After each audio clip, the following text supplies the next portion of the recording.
Hello student, तर मागच्या लेक्चरला आपण मुवमेंट ऑफ इनर्शिया हा चॅप्टर चालू केलेला आहे. त्याच्यामध्ये concept of movement of inertia आणि रेडियस ऑफ गायरेशन पाहिलेलं आहे. तर आज आपण सेंट्रॉइडल ॲक्सिस बद्दल थोडक्यात माहिती घेऊया. तर the axis which are passing through the centre of gravity और centroid of the section is known as centroidal axis. हा समजा एक सेक्शन आहे, हा त्याचा सेंट्रॉइडल पॉईंट आहे, सेंट्रॉइड आहे. ह्या सेंट्रॉइडमधून जे ॲक्सिस जातात त्याला आपण म्हणतो सेंट्रॉइडल ॲक्सिस. आता इथं एक्स ॲक्सिस हा सेंट्रॉइडमधून जातो आहे, वाय ॲक्सिस हा सेंट्रॉइडमधून जातो आहे, त्याला आपण म्हणतो x axis centroidal axis x आणि वायला म्हणूया सेंट्रॉइडल ॲक्सिस वाय. म्हणजे जे ॲक्सिस ह्या सेंट्रॉइड किंवा सेंटर ऑफ ग्रॅव्हिटीमधून पास होतात त्याला आपण म्हणतो सेंट्रॉइडल ॲक्सिस. मग तो एक्स असेल आणि वाय ॲक्सिस असू शकतो.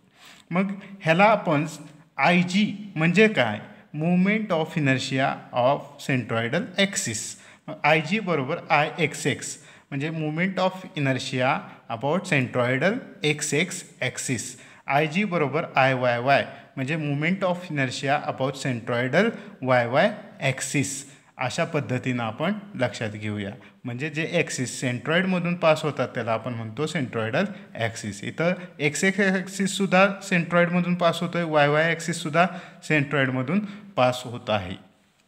तर अशा पद्धतीनं त्याला आपण मुवमेंट ऑफ इनर्शिया घेण्यासाठी centroidal axis about centroidal axis movement of inertia घेण्यासाठी आय जी हे लेटर आपण वापरतो.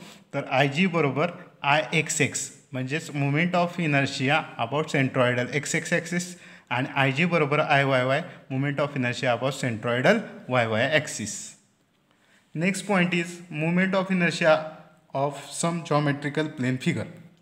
त्यामध्ये पहिला M I of rectangular section. Suppose हा रेक्टँगल आहे, ह्याच्यामध्ये बी जे आहे, हे जे स्मॉल बी दिसतं आहे, स्मॉल बी हे काय width of that rectangular section आणि स्मॉल डी जे दिसतं आहे ते डेप्थ ऑफ रेक्टँग्युलर सेक्शन. त्यामुळे एरिया काय होईल, रेक्टँग्युलर सेक्शनचा एरिया काय होईल, इथं एरिया बरोबर बी इंटू डी, लांबी इंटू उंची, म्हणजे इथं width into depth B into D. Okay. आणि नेक्स्ट वाय बार म्हणजेच काय, वाय बार म्हणजेच डिस्टन्स ऑफ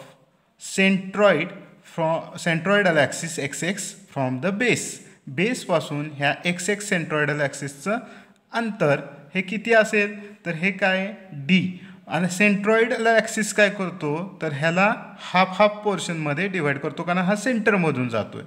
म्हणजे इकडं वरती D/2 आलं, खाली D/2 आलं. मग बेसपासून ह्या सेंट्रॉइडचं अंतर किती असेल, तर हे अंतर असेल D/2.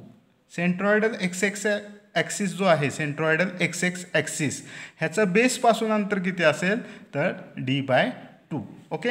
तर हे लक्षात ठेवायचं आहे. ह्या व्यतिरिक्त तुम्हाला हे फॉर्म्युले लक्षात ठेवायचं आहे. आय एक्स बरोबर आय जी म्हणजेच movement of inertia about centroidal X axis बरोबर B d³ आणि movement of inertia about centroidal Y axis, this Y axis centroidal Y axis, त्याचा मुवमेंट ऑफ इनर्शिया बरोबर dB³/12. आय एक्स बरोबर I G म्हणजे movement of inertia about centroidal X axis बरोबर BD³/12 आणि I Y बरोबर I G movement of inertia about Y centroidal Y axis बरोबर DB³/12. ठीक आहे. Next is M I of hollow rectangular section. आता बघा, मग अशी रेक्टँग्युलर सेक्शन पाहिलं, आता हॉलो रेक्टँग्युलर सेक्शन म्हणजे हा आतला भाग हा पोकळ आहे, हॉलो आहे. ठीक आहे. ह्याच्यामध्ये एक्सटर्नल रेक्टँगल आहे आणि इंटरनल रेक्टँगल आहे. एक्सटर्नल रेक्टँगलची कॅपिटल बी ही विड्थ आहे आणि कॅपिटल डी ही डेप्थ आहे.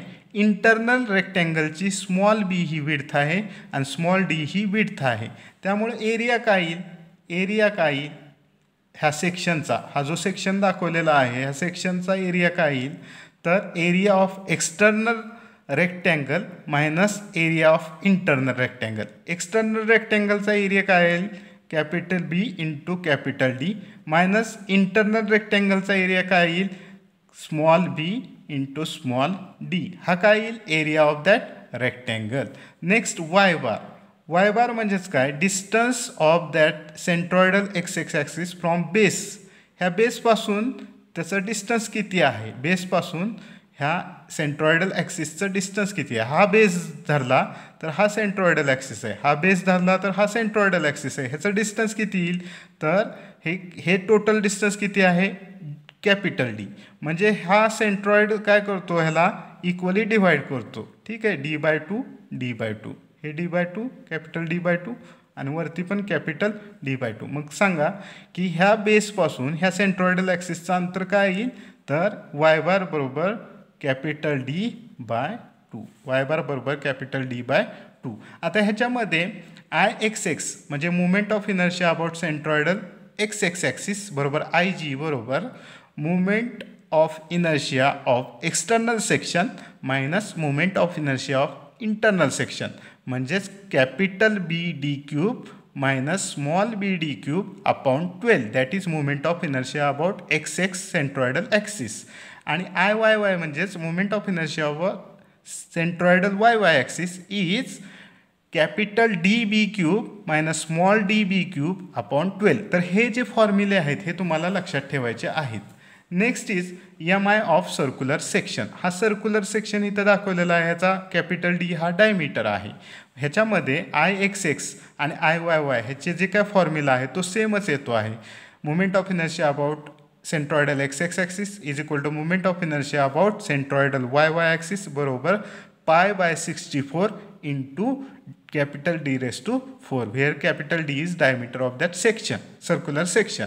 आता ह्याचा एरिया तुम्हाला माहिती आहे, सर्कलचा जो एरिया असतो π/4 इंटू कॅपिटल Dचा स्क्वेअर हा एरिया असेल. आणि हे जे वाय बार आहे, हे एक वाय बार काय आहे की बेसपासून ह्या सेंट्रॉइडल ॲक्सिसचं अंतर, हा बेस आहे, ह्याचपासून ह्याचं अंतर हे किती असेल, तर ह्याचं रेडियस एवढं अंतर असेल, कारण हे अंतर किती आहे, रेडियस आहे, हे अंतर किती आहे, रेडियस आहे. त्यामुळे वाय बार बरोबर रेडियस इथं येणार आहे. Next is MI of hollow circular section. Suppose पाईपसारखं आहे की आतला भाग पोकळ आहे, हा बाहेरचं सर्कल आहे, हा आतला सर्कल आहे.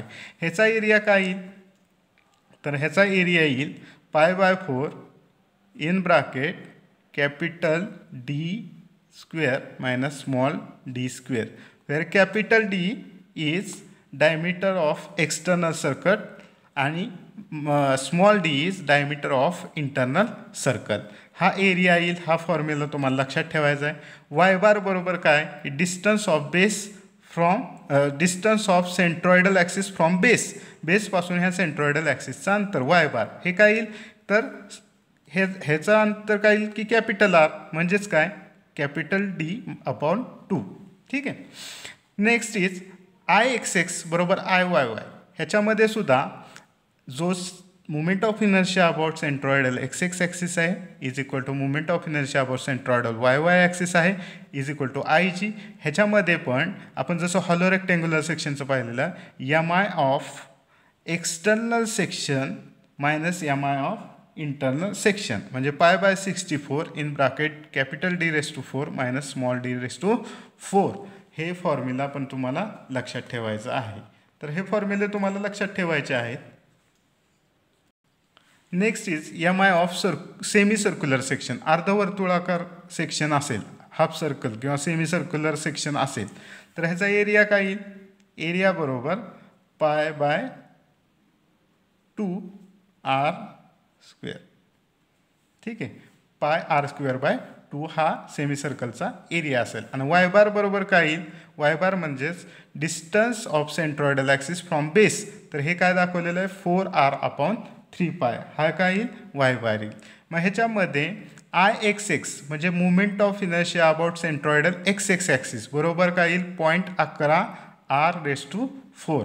आणि movement of inertia about centroidal Y Y axis is equal to Iyy is equal to Ig बरोबर π/128 इंटू D⁴, किंवा दुसरं आहे πr⁴/8. ह्या दोन्हीपैकी कोणताही फॉर्म्युला तुम्ही MI ऑफ सेमी सर्क्युलर सेक्शनसाठी वापरू शकता. Next is MI of quadrant of circle किंवा क्वार्टर सर्कल. ह्याचं हे क्वार्टर सर्कल आहे, त्याचा MI जर आपल्याला काढायचा असेल तर काय असेल की सेंट्रॉइडल ॲक्सिस पासून पास होतोय तो IXX IYY काढायचा आहे. जे सेंट्रॉइडल ॲक्सिस आहेत त्याचा MI काढायचा आहे. तर आपल्याला एरिया काय येईल πr² ठीक आहे. ह्याचा एरिया क्वार्टर सर्कलचा एरिया πr² आणि वाय बार काय येईल distance of centroidal axis from base तर ते काय येईल 4r/3π ह्याच्यामध्ये IXX किंवा IYY is equal to IG म्हणजे MI about centroidal axis XX बरोबर MI about centroidal axis YY is equal to IG बरोबर 0.055 r⁴ हा जो फॉर्म्युला आहे तो क्वार्टर सर्कलच्या बाबतीत तुम्ही लक्षात ठेवायचा आहे. Next is MI of triangular section. Suppose this is a triangle, ABC is a triangle. Then area of triangle is 1/2 into base into height, 1/2 into B into H. This small b is base and small h is height, small b is base, small h is height of that rectangle. So area is 1/2 into base into height, 1/2 into small b into small h. So y bar is distance of centroidal axis from base and this distance is h/3. So y bar is small h/3. So here the IXX means MI of centroidal XX axis is equal to IG बरोबर BH³/36. BH³/36. You remember that formula. And MI about that triangle about the base, MI of triangle about the base is equal to BH³/12 and MI of triangle about apex is IApex is equal to BH³/4. You remember this all three formulas. IXX means MI of triangle about centroidal XX axis is BH³/36. MI of triangle about base is BH³/12. MI of triangle about apex is BH³/4. You remember this formula. Then MI of isosceles or equilateral triangular section. Area is 1/2 into base into height. Y bar is distance of base, the distance of centroidal axis from base h/3. Here IXX MI of centroidal XX axis is BH³/36 and IYY means MI of centroidal YY axis is HB³/48. You remember all these formulas of various geometrical sections to solve the problems. Next point is theorem of parallel axis. Suppose this is a plane section and G is the centroidal point and XX axis is passing through that centroid. So the axis XX passing through this centroid. Then we have to find out moment of inertia about an axis which is parallel to the axis, centroidal axis. Okay. Then the formula is IAB means moment of inertia of plane section about any axis. Suppose AB is any axis AB is equal to moment of inertia of plane section about parallel axis passing through its centroid. Moment IG is moment of inertia about parallel axis passing through its centroid or center of gravity plus product of area and square of perpendicular distance between two axes. Square of perpendicular distance between two axes. So the theorem of parallel axis is the moment of inertia of plane section about any axis is equal to, so IAB is moment of inertia of plane section about an axis AB is equal to MI of plane section about a parallel axis passing through its centroid. IG is parallel axis to AB and it is passing through the centroid plus product of area of that section into square of distance between two axis h². Okay, म्हणजे बघा आपण moment of inertia about any axis A B घेऊया. हा ए B हा कुठे, हा axis आहे एक, ह्या ॲक्सिसचा मोमेंट ऑफ इनर्शिया काढायचा आहे. तर ते काय असेल, तर हा एक सम आहे. कशाचा सम आहे, बेरीज आहे. कशाची बेरीज आहे, आय जी म्हणजेच काय की moment of inertia about centroidal axis which is parallel to axis A बीला पॅरलल ॲक्सिस जो की सेंट्रॉइडमधून पास होतोय तो ॲक्सिस म्हणजे I x here, plus product of area म्हणजे ह्याचा area into square of distance between two axis. h² म्हणजेच काय, हे एच काय आहे, ह्या दोन ॲक्सिसमधलं डिस्टन्स आहे त्याचा square. So this is the statement of parallel axis theorem of parallel axis. So once again I will repeat that statement.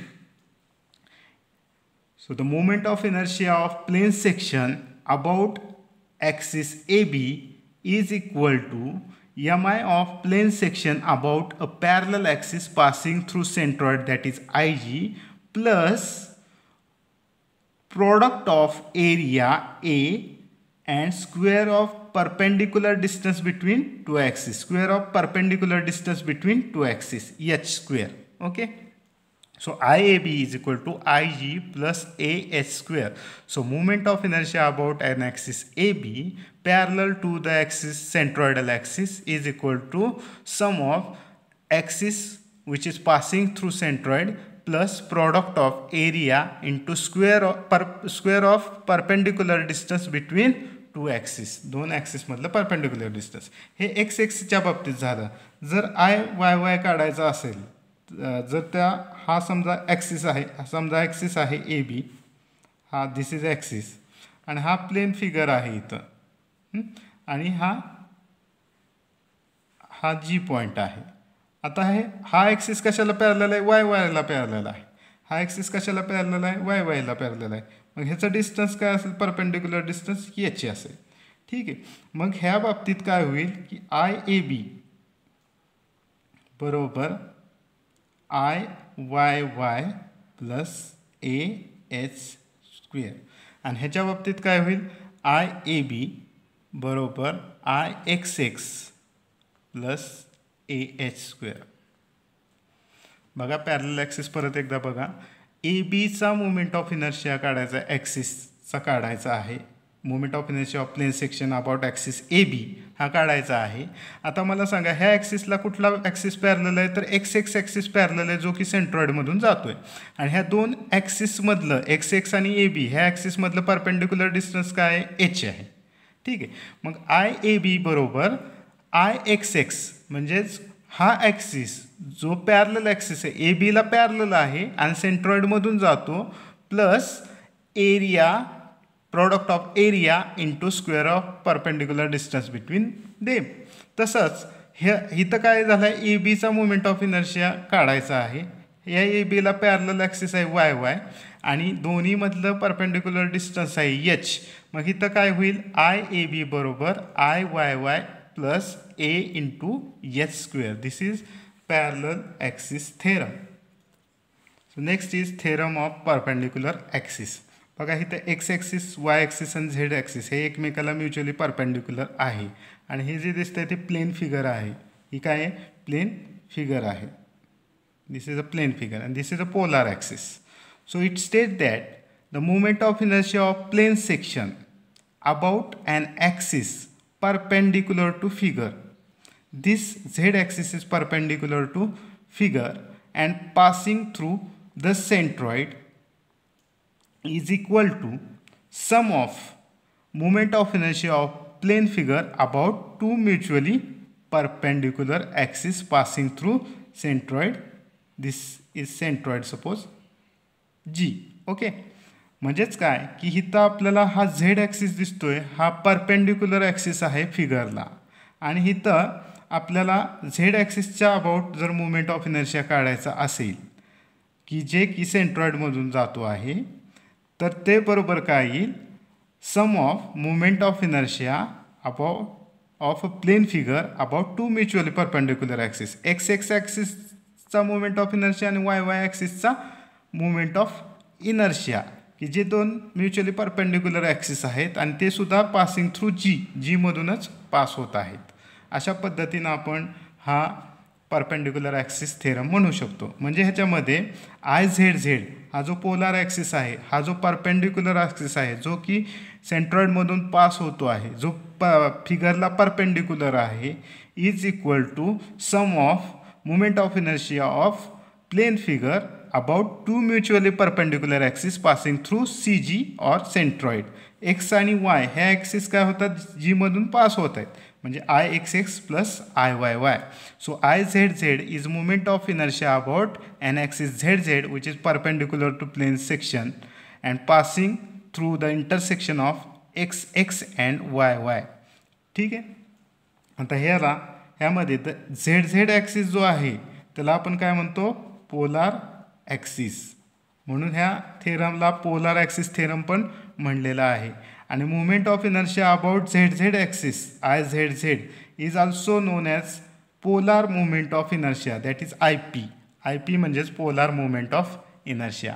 तर परपेंडिक्युलर ॲक्सिस थेरम काय सांगतो, movement of inertia of plane section about an axis, this Z axis suppose, which is perpendicular to figure and passing through centroid is sum of IXX and IYY, means sum of moment of inertia of plane figure about two mutually perpendicular axes passing through this centroid. ठीक आहे. अशा पद्धतीने हे theorem of perpendicular axis, दोन्हीचंही statement तुम्हाला parallel ॲक्सिसचं statement लक्षात ठेवायचं, परपेंडिक्युलर ॲक्सिसचं स्टेटमेंट लक्षात ठेवायचं आहे, हे परीक्षेला विचारलं जातं. आता जे परपेंडिक्युलर ॲक्सिस थेरम पाहिलं त्यावरनं polar movement of inertia is define as moment of inertia of a plane area about an axis perpendicular to plane figure. This axis is perpendicular to plane figure with respect to the point where the axis intersect. So IP is equal to IXX plus IYY, where IP is polar moment of inertia, IXX and IYY are the moment of inertia about centroidal axis XX and YY respectively. So this polar MI is significant in torsion chapter. We will study this in torsion chapter also, but you remember the formula for a solid circular shaft.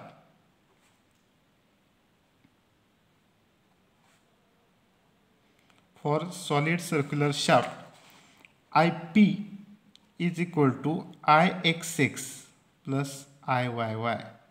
So we just study the MI of circular section. From that we can write pi by 64 d raised to 4 plus pi by 64 d raised to 4. So IXX and IYY are same for circular section, and from that we can obtain the formula for polar moment of inertia in case of solid circular shaft, pi by 32 d raised to 4. So this is the formula for solid circular shaft. IP बरोबर pi by 32 d raised to 4. So in case of hollow circular shaft,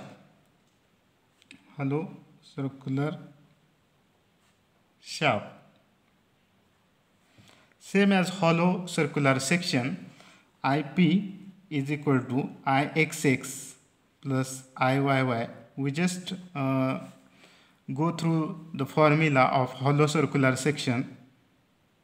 Pi by 64 in bracket d raised to 4 minus small d raised to 4, where capital D is diameter of external circle and small d is diameter of internal circle, plus pi by 64. Both IXX and IYY are same in case of hollow circular section.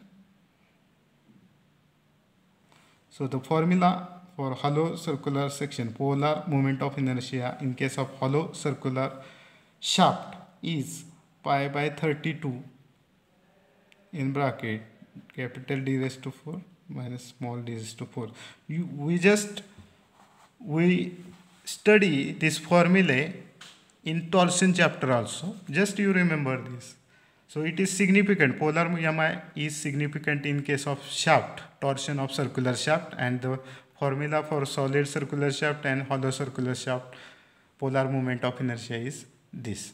So this is the theory part of moment of inertia. Now in next lecture we will start problems.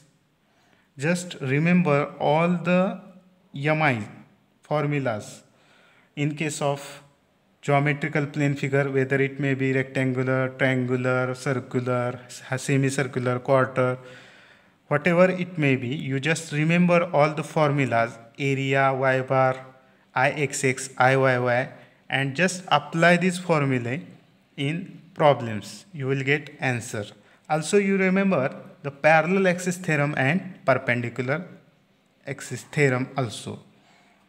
So we just stop here and we'll start next point, that is problem based on this parallel axis, perpendicular axis and geometrical shapes in next class. Okay.